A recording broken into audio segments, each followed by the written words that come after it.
Hey guys, I'm going to be reviewing the Sigma makeup brushes for you all today. Thank you to Catherine for sending me all these products for review consideration. You guys were very generous. Everything was packaged really nicely.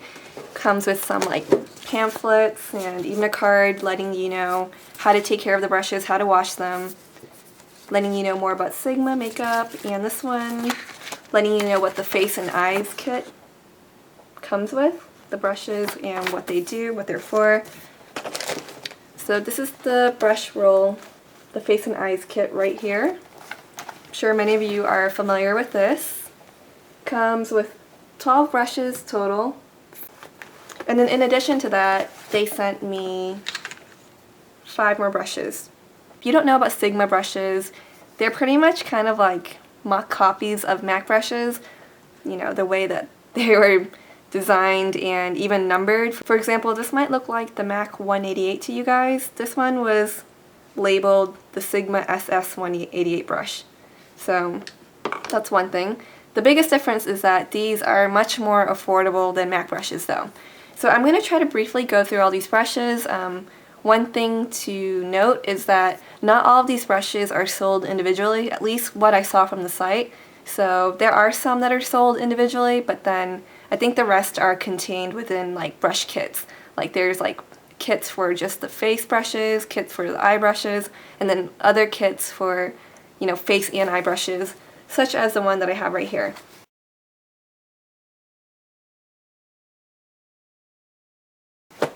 So I'm just going to quickly go through the other 5 brushes that were sent to me first, and then we'll go right into that one kit. Okay. So this is the Sigma SS 197 brush. It's made of synthetic bristles. I actually even use this today to buff in mineral foundation. It's great for that. I don't know if you guys will recognize, but this is pretty much like the larger version of the Everyday Minerals flat top kabuki brush. This one's clean because it hasn't been used, but this one you can tell has been used. It's very identical. Works just as well. It feels just as soft, you know, very durable, very durable. This brush didn't shed on me at all, which is nice, and so I definitely do recommend this brush. And then this is the SS 109 brush, which is just like the MAC 109, I believe, but I don't own the MAC 109, so I can't directly compare them. I like this brush. I know some people use it for foundation. I've done that. I also really like to use it to contour the cheekbones. I really like it for that. I like this brush a lot, but I found that it shed a lot. Like the first few times using it with foundation especially, because with like that thick foundation it kind of drags across your skin, causing it to shed a lot more. It shed, then even contouring I found that it would shed a little bit. So after putting it through a few washes, I don't think it sheds anymore, but this was one of the face brushes that definitely shed quite a bit. Okay, and then here is the SS 182, which is just a really big fluffy kabuki brush, very soft. It does what it's supposed to. That's all I have to say about that one. And then here's the SS 188 brush. To be honest, this isn't really the kind of brush that I would like use that much, but I know some people have used it for like highlighter. You can use it to contour too. It's kind of small for a foundation brush, but you could also use this for like foundation if you really wanted to. So that's the SS 188. Okay, and then here is the retractable kabuki. It's called Princess Grace. Hopefully you can see that. And this one reminds me of the Too Faced teddy bear kabuki. This one's made of synthetic bristles, super soft. So this one works really nicely too. No problems with that one. Okay, so now let's quickly go right into the face and eyes kit. Here is the SS 150 brush. Really huge powder brush. Like, look how huge it is compared to my face. This is probably my favorite brush, just because I really love to use this for bronzer, just because it, you know, it's like so effortless. It really takes up a good bit of your face, so it's easy to just brush on some bronzer and then go. Sadly though, this brush also shed a lot at first. It just shed so much. Like, it was kind of unnerving because, like, you know, you're sitting there like picking the bristles off of your face.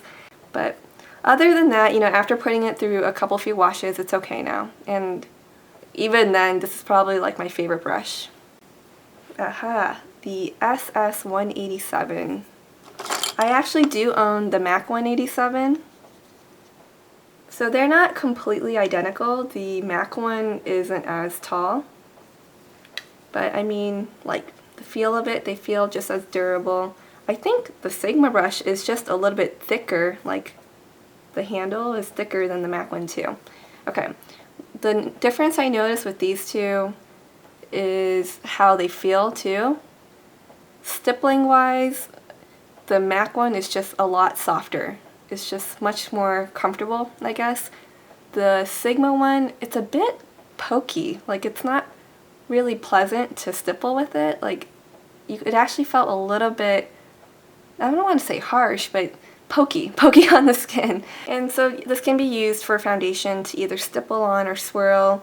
You can use it for like cream blushes, powder, like a light dusting of powder, just about anything really. It's just to give you more of like that airbrushed finish. Now here's the SS168 brush, which is like an angled blush contour brush kind of thing.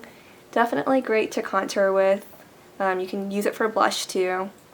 So I think this one did shed too. It seemed like a majority of the face brushes shed a bit, but after a few washes it's fine. So I do really like this brush. It's really nice. Okay, here's the SS190, which is pretty much like a foundation brush made out of synthetic bristles. Normally I don't like using these kind of brushes for foundation, especially when it's like kind of thin like this. So I would rather use it for like concealer. Okay, and then here's the SS194. You can just definitely use this to conceal. You can use this for cream products, whether it be like, you know, cream concealer or cream eyeshadows, anything like that. Even for loose pigments, or if you're like foiling loose shadows, mineral shadows. Okay, so now we're pretty much going into the eye brushes. Now with the eye brushes, I don't believe I experienced any shedding with those, so that's definitely a good thing. This is the SS224. I believe this is just like the tapered blending brush. Great to just, you know, put a wash of color right there or blend out any harsh edges. I definitely really do like this brush. It's like it's really soft. It does what it's supposed to. And then here we have the 239 brush. It's just like a normal eyeshadow brush. This is my e.l.f. $1 eyeshadow brush. There isn't really a huge difference between the two, to tell you the truth. I mean, they both work just like the same. Okay, here's the SS275, which is like an angled shader brush. This one I really don't really care for either because it's pretty flimsy, and you can use it to do like a light, you know, wash of contouring color or something, but really I don't really care for this brush. Here we have the SS252. This is a nice brush because it's stiff, and so you can definitely pack on shadows with this one. This one reminds me of like my Sonia Kashuk brush, except it's obviously much larger. Okay, here's the SS219, which is pretty much like a pencil brush. You know, I usually see people using it to apply like a bit of color right underneath their lower lash line. And so I think it's kind of big for that though, but maybe it's just because of my eye shape.